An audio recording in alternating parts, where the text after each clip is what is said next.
Hello my dear friends. तो कैसे हैं आप लोग। उम्मीद करते हैं अच्छे होंगे और पढ़ाई कर रहे होंगे और एग्ज़ाम की तैयारी में लगे होंगे। दोस्तों बता दें कि आप क्लास 9th में अगर हो तो आज आपका जो है दोस्तों प्रोजेक्ट ट्रेल यानी कि वीकली टेस्ट आपका एक स्कूल में होने वाला है। और आज का जो तारीख जान ही रहे हैं 4 नवंबर है, ठीक है। और दोस्तों क्लास 9 का मैथ्स से ये वीडियो होने वाला है। और आपको बता दें कि मैथ्स का ऑलरेडी एक वीडियो अपलोड हो चुका है जो जनरल स्कूल वालों के लिए था, ठीक है। अब एसओई स्कूल जो हो गए, मॉडल स्कूल हो गए, उन लोगों के लिए दोस्तों ये क्वेश्चन काफ़ी इंपॉर्टेंट हो जाता है। आप इसको एक बार देख लें।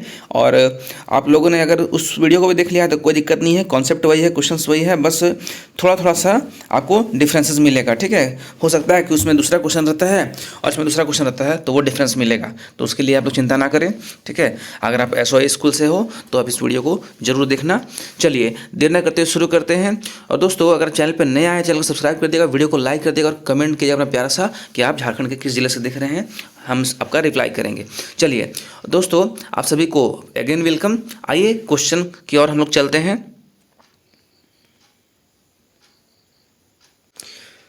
तो दोस्तों देख पा रहे हैं कि हमारे पास सबसे पहला क्वेश्चन क्या है। दोस्तों बता दें कि एसओई स्कूल जो होते हैं ना, उन लोगों के लिए क्वेश्चन काफ़ी इंपॉर्टेंट हो जाता है ये, ठीक है। उन लोगों के लिए क्वेश्चन ये काफ़ी इंपॉर्टेंट हो जाता है, कहने का मतलब। आइए देखते हैं सबसे पहला क्वेश्चन क्या है कि वृत्त का केंद्र वृत्त के खाली स्थान में स्थित होता है। तो आपको एक हम वृत्त छाप कर दे रहे हैं, हाँ देख रहे हैं क्या वृत्त है। तो बताइए वृत्त का केंद्र बोला है, केंद्र कहाँ होगा दोस्तों, तो बीच में होगा, ठीक है। ये मान लीजिए केंद्र है, तो केंद्र कहाँ आता है ये कि वृत्त के बहिर्भाग में है, मतलब बाहर में है।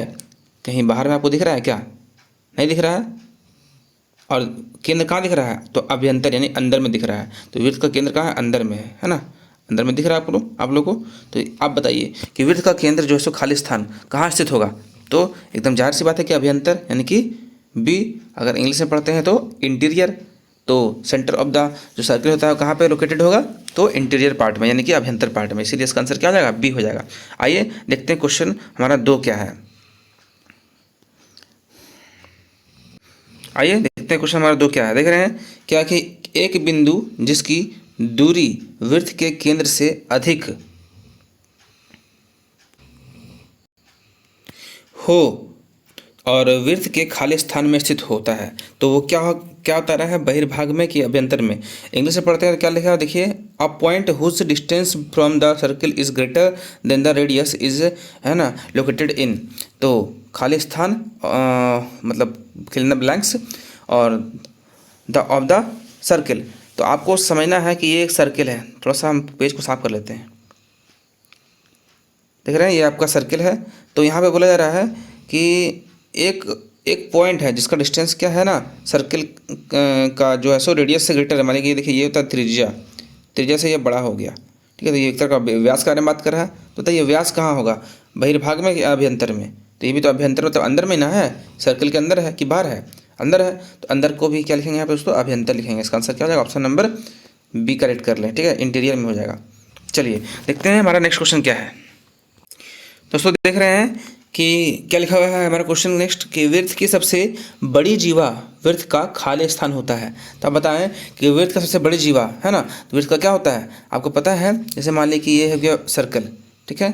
अब जीवा 12 बोला है, जीवा को इंग्लिश में हम लोग क्या बोलते हैं, जीवा को हम लोग बोलते हैं कोड बोलते हैं। देखिए सबसे बड़ी जीवा, मान लीजिए कि हम इसको कलर बदल देते हैं, ठीक है। कलर बदल लिए, देखिए क्या है कि आपका एक ये हो गया, एक ये हो गया, एक ये हो गया, एक ये हो गया, एक ये हो गया, एक ये हो गया, सब जीवा सब है ना, कोड है, जीवा है। तो आप बताएं सबसे बड़ा जीवा कौन दिख रहा है आपको। सबसे बड़ा जीवा आपको दिख रहा होगा कहाँ पे दोस्तों, दिख रहे हैं बीच में दिख रहा होगा, ये वाला, ये सबसे बड़ा है, ठीक है। तो आप देख पा रहे हो कि ये भी जीवा, ये भी जीवा, ये भी जीवा, ये भी जीवा है और ये भी जीवा है और ये भी जीवा है, लेकिन सबसे बड़ा कौन सा है, बीच वाला है। तो ये बीच वाला है, सो ये क्या कहलाएगा, ये वृत्त का चाप कहलाएगा कि जीवा कहलाएगा कि व्यास कहलाएगा कि त्रिज्या कहलाएगा। तो वृत्त की सबसे बड़ी जीवा जो है वृत्त का व्यास कहलाएगा यानी कि डायमीटर। आप लोग को मालूम होगा कि बीच वाला क्या होता है, बीच वाला होता है व्यास।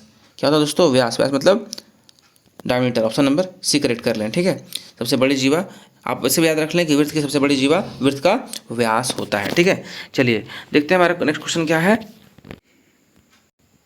दोस्तों देख रहे हैं हमारा नेक्स्ट क्वेश्चन क्या है कि आकृति में ए सी बी का मान क्या होगा। देख रहे हैं ए सी बी का है दोस्तों, देखिए ए सी और बी यानी कि यहाँ पूछ रहा है दोस्तों। ये क्वेश्चन काफ़ी ज़्यादा इंपॉर्टेंट है, ऐसा क्वेश्चन आप लोग को आएगा, ठीक है। और ये क्वेश्चन आपको आएगा, आप देखिए आप समझिएगा कि केंद्र पे जब भी केंद्र का जो भी कोण हो ना, उसका ये जो है सो वृत्त के अगर वृत्त के किनारे पे अगर वृत्त के कोई सतह पे अगर कोई कोण पूछ दे तो उसका आधा हो जाता है, ठीक है। तो यानी कि हम साफ लिखेंगे कि कोण ए और ओ और बी कितना डिग्री दोस्तों, तो 80 डिग्री है ना।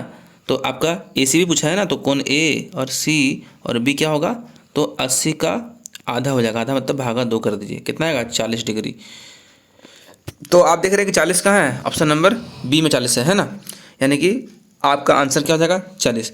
इसी तरीके से दोस्तों अगर हम यहाँ पे 100 कर दें, आप समझिएगा यहाँ 100 कर दें, हो सकता है आपका क्वेश्चन ईयर मिल जाए, 100 कर दें, ठीक है, तो क्या हो जाएगा यहाँ पे 50 हो जाएगा, सिंपल सा बात, ठीक है। यानी कि अगर ए ओ और बी क्या है 100 डिग्री है, ठीक है, तो ए सी बी क्या होगा, ए सी बी क्या होगा दोस्तों, 100 का आधा कितना होगा 50, काटिएगा तो कितना निकलेगा 50 निकलेगा, यानी ऑप्शन नंबर आपका डी हो जाएगा। फिर जब 100 हो जाएगा, तो जब 100 रहेगा बीच में तो यहाँ पे 50 निकलेगा।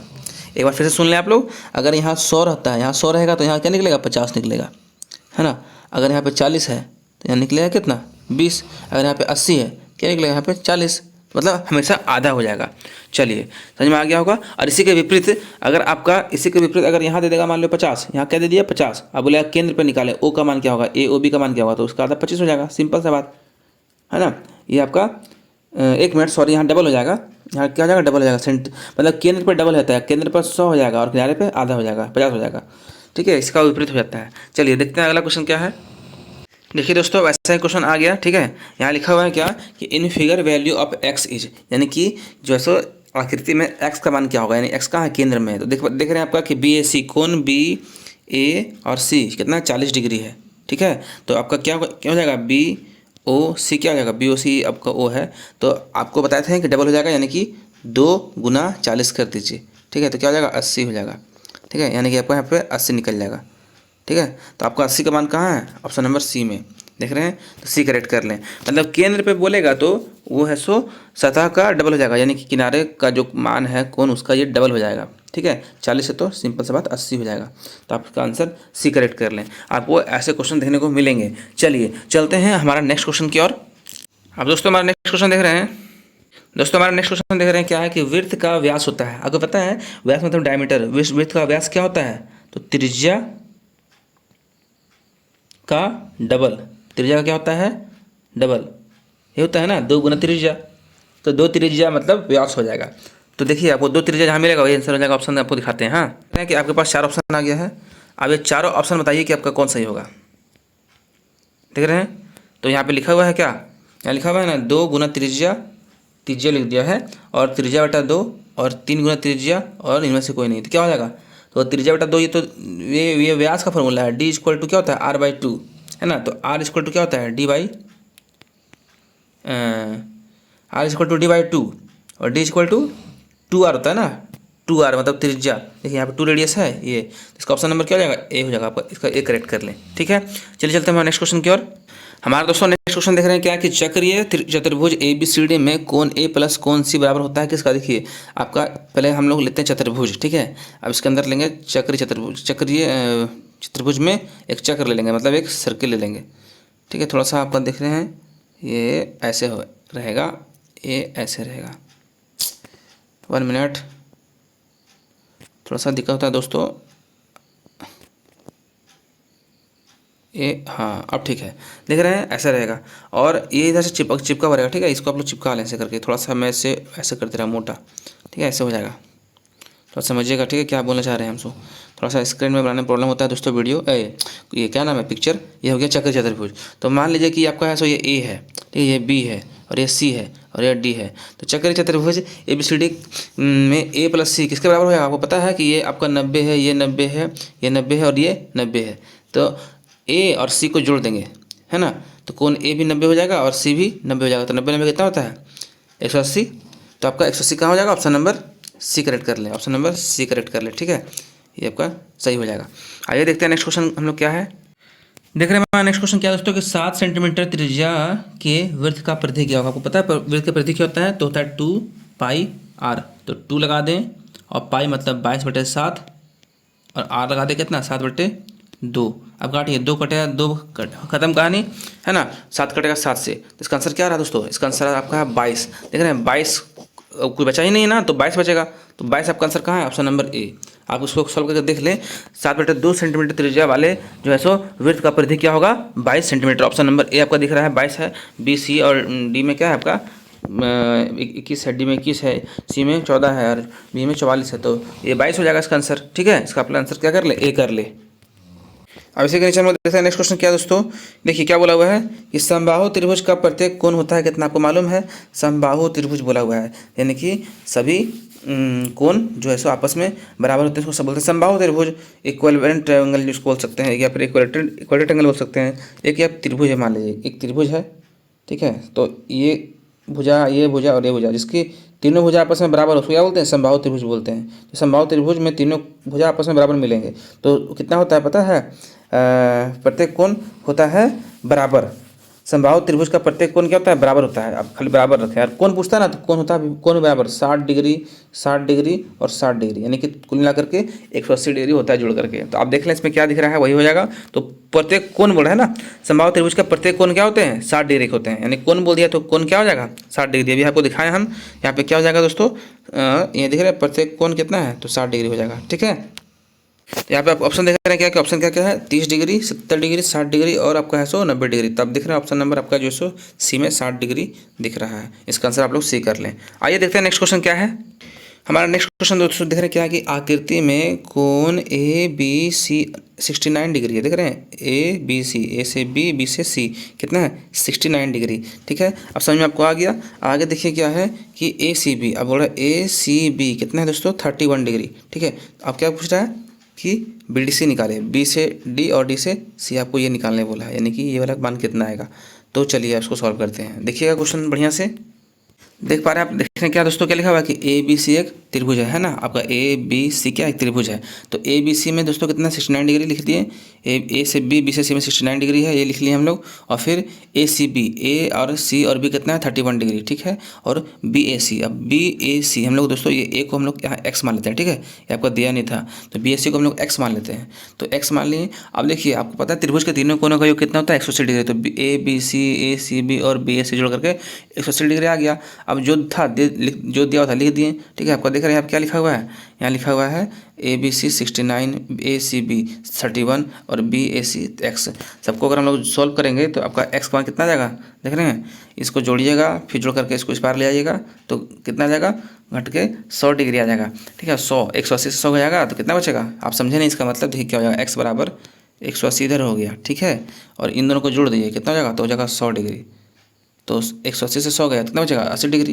तो एक्स का मान कितना आ गया 80 डिग्री, यानी कि यहाँ पे ये वाला मान जो हम लोगों ने नहीं माना था, मतलब यहाँ पे दिया नहीं था क्वेश्चन में, हमने इसे एक्स माना था, तो ये आपका 80 आ गया। तो ये 80 आ गया। तो आपको बता दें कि एक ही वृत्त के त्रिज्या खंड पे जो भी मतलब रहेगा ना, त्रिज्या खंड क्या होते हैं, बराबर होते हैं। तो ये 180, ये 80 यहाँ तो भी 80 हो जाएगा। ठीक है, देखिए यहाँ लिखा हुआ है कि जीवा बी सी है हमारा। ठीक है, तो हमारा एक वृत्त में जब भी दोस्तों जीवा में जब ऐसे है और एक त्रिभुज बन रहा है, एक त्रिभुज ऐसे, एक ही जीवा पे दो त्रिभुज बनेगा ना, तो आपका ये कोण जितना रहेगा उतना ये भी रहेगा, यानी कि त्रिज्याखंड हो गया ये। तो 80 हमारा ये वाला भी हो जाएगा। मतलब ये जो पूछा है ना डी आपका, अगर ये 80 आया तो ये भी आपका 80 ही आएगा। तो इसका ऑप्शन जहाँ 80 है वही करेक्ट हो जाएगा। ठीक है, चलिए आप लोगों को समझ में आ गया क्वेश्चन, ये इसका आंसर क्या हो जाएगा 80 हो जाएगा। चलिए अगला क्वेश्चन दोस्तों, एक क्वेश्चन देख रहे हैं क्या, आकृति ए ओ बी 100 डिग्री है तो ए सी बी बराबर कितना होगा। ठीक है, आकृति आपको दिखा दें।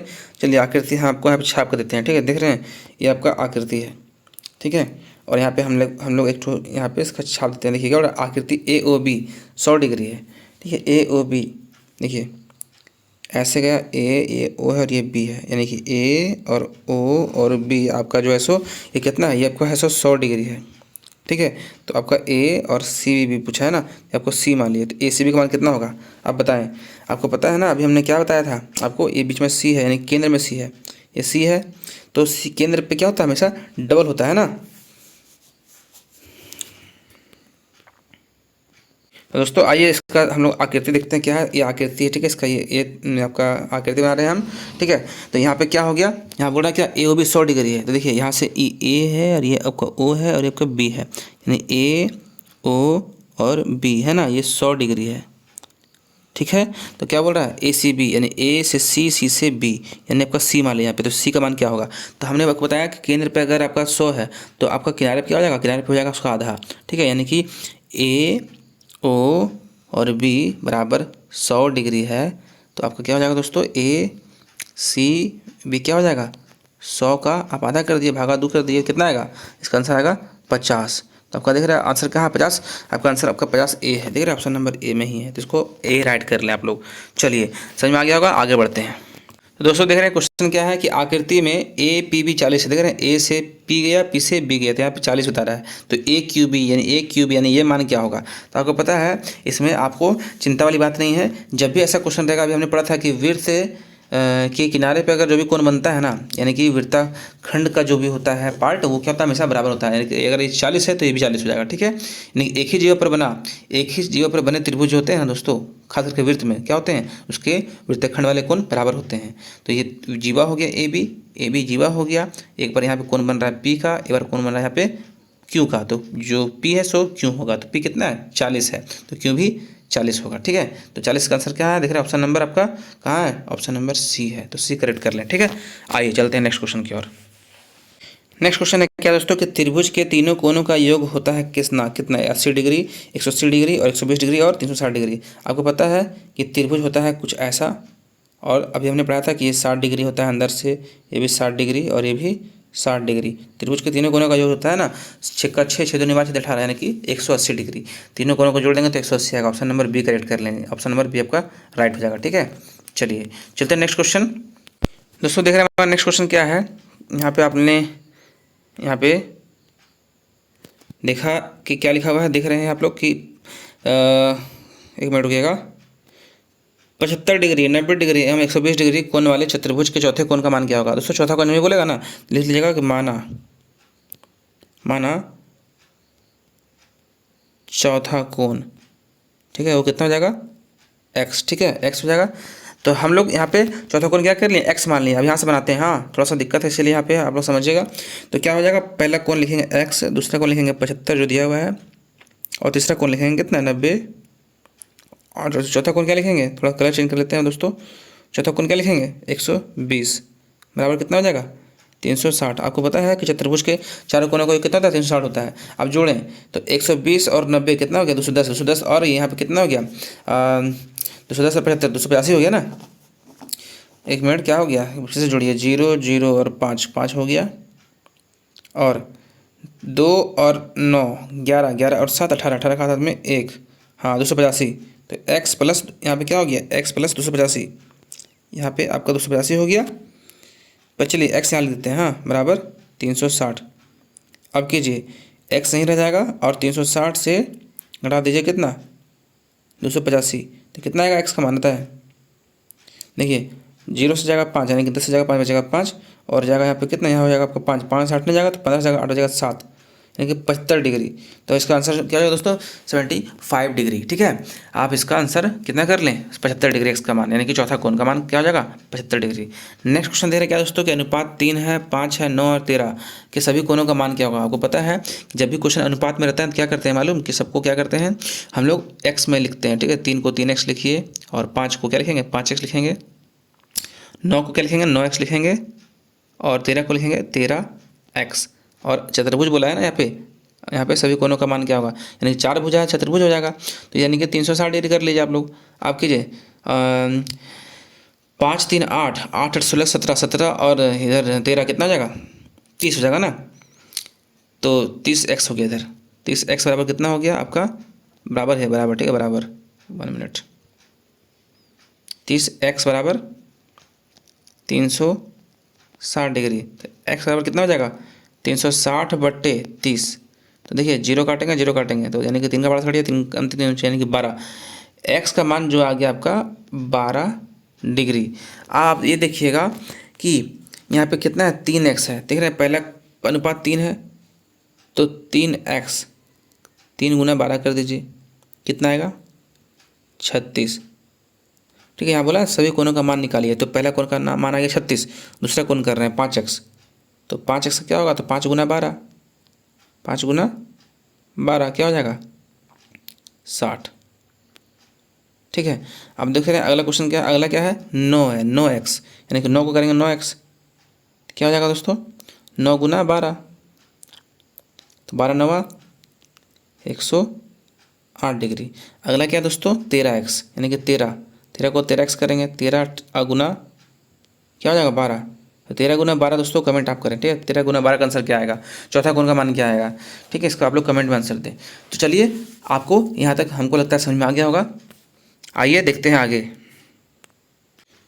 देख रहे दोस्तों क्वेश्चन आप लोग के पास क्या है कि एक त्रिभुज के कोण 2:3:4 के अनुपात में है, ठीक है। त्रिभुज के सभी कोण ज्ञात कीजिए। जैसे अभी हम लोगों ने चतुर्भुज के बारे में बनाया दोस्तों, वैसे ही त्रिभुज के बारे में बनेगा, ठीक है। आप लोग को बता दें कि जब भी अनुपात में रहता है ना क्वेश्चन, उसको x मान लेते हैं, ठीक है। यानी कि 2 को मानेंगे 2x प्लस, ठीक है, 3 को मानेंगे 3x प्लस 4 को मानेंगे 4x और बराबर। आपको मालूम है कि त्रिभुज के सभी कोणों का योग कितना होता है, 180 डिग्री, है ना। All the interior angle, sum of all the interior angle 180 degree. अब जोड़िए 4 3 7 7 2 9, यानी कि 9x, ठीक है ना। 4 3 7 2 9x हो गया बराबर 180 डिग्री। अब x का मान कितना आ जाएगा बताइए, 180 को भागा मारेंगे से 9 से, तो 9 दूनी 18 यानी कि 20। x का मान दोस्तों कितना आ गया, 20 डिग्री। जब x का मान 20 आ गया तो आप देख रहे हैं कि यहाँ पर सभी कोण का मान निकालिए। सभी कोण क्या था बताइए, पहला कोण था 2, 2 को 2x हमने माना था, 2 गुना x ले लीजिए, 2x मतलब 2 गुना x, 2 गुना 20, यानी कि आपका आ गया 40। ये आ गया 40 डिग्री आ गया किसका, ये दूसरा वाला का। अब तीसरा अनुपात है, यानी कि 3 अनुपात, यानी कि 3x लीजिएगा, 3 गुना 20 कितना हो जाएगा, 20 दिया 60 डिग्री होगा ना। चलिए हो जाएगा। उसी तरह से यहाँ क्या हो जाएगा 4x, यानी कि 4x का क्या करेंगे, 4 गुना 20 करेंगे, तो क्या हो जाएगा 80, है ना। अब इसको आप चेक कर सकते हैं, देखिए यहाँ 80 आया, ठीक है। 1 मिनट, एक मिनट,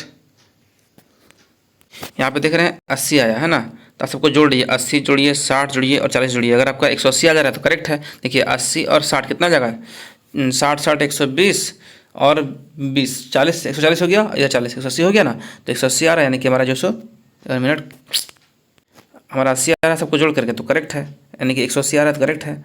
सबको जोड़ लिया आ जाएगा, 80 60 और 40 जोड़ लिया, आपका 180 आ जाएगा, ठीक है। चलिए चलते हैं अगले क्वेश्चन की ओर। दोस्तों हमारा जो नेक्स्ट क्वेश्चन है, देख रहे हैं क्या कि यदि एक समांतर चतुर्भुज के विकर्ण बराबर हो तो दर्शाइए कि वह एक आयत है। समांतर चतुर्भुज पता है दोस्तों किसको बोलते हैं, इसको बोलते हैं। देखिए जिसकी सभी भुजा क्या आपस में समांतर है, मतलब एक दूसरे के बराबर बोल सकते हैं। समांतर मतलब जैसे मान लीजिए ए हो गया, ये बी हो गया, ये आपका सी हो गया, ये आपका डी हो गया, तो ए बी समांतर रहेगा डी सी का, ए डी समांतर रहेगा बी सी का। इस तरीके का जो चतुर्भुज होता है उसको बोलते हैं समांतर चतुर्भुज। तो इसको आप अगर समांतर चतुर्भुज के विकर्ण यानी कि ये और ये, यानी कि ए सी और बी डी आपस में बराबर हैं, तो दर्शाइए कि वो आयत है। यानी कि आपको ये वाला बनाना है, ये वाला आयत, ये भी समांतर चतुर्भुज है। वर्ग और आयत सब समांतर चतुर्भुज होता है। आइए यहाँ जगह नहीं है, हम लोग चेक करते हैं कैसा मतलब इसका सॉल्यूशन बनेगा। तो देख पा रहे हैं हम लोगों ने यहाँ पे लिख लिया कि ए बी सी डी एक समांतर चतुर्भुज है जिसके विकर्ण बराबर है। आप फोटो देख सकते हैं, ठीक है। ये आपका हो गया ए बी सी डी, इसमें ए सी और बी डी क्या विकर्ण दोनों बराबर है।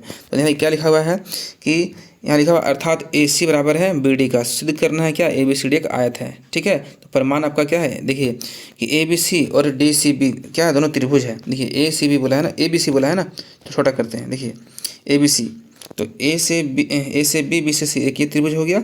और एगो क्या बोल रहा है, एक बोल रहा है आपका डी सी बी, तो डी सी बी, तो एक ये त्रिभुज और एक आपका दोस्तों कौन सा था, एक था ए बी सी था ये। तो ये दोनों त्रिभुज में आपको क्या क्या चीज़ें मिलता है सेम, वो देखिए यहाँ क्या बोल रहा है कि ए, इसमें आप देखिएगा फोटो बढ़िया से, तो क्या मिलेगा, ए बी समांतर डी सी मिलेगा सम्मुख भुजाएं, और बी सी समांतर बी सी मिलेगा उभयनिष्ठ, और ए सी मिलेगा बराबर बी डी का, ठीक है। ये तीनों मिलेगा। तो इसको हम लोग दिखा सकते हैं किससे, साइड प्रॉपर्टी, यानी कि साइड सर्वगान समता से, मतलब इसको जो है कसौटी एस सर्वगान समता कसौटी से हम इसको क्या कर सकते हैं, सर्वगान सम दिखा सकते हैं।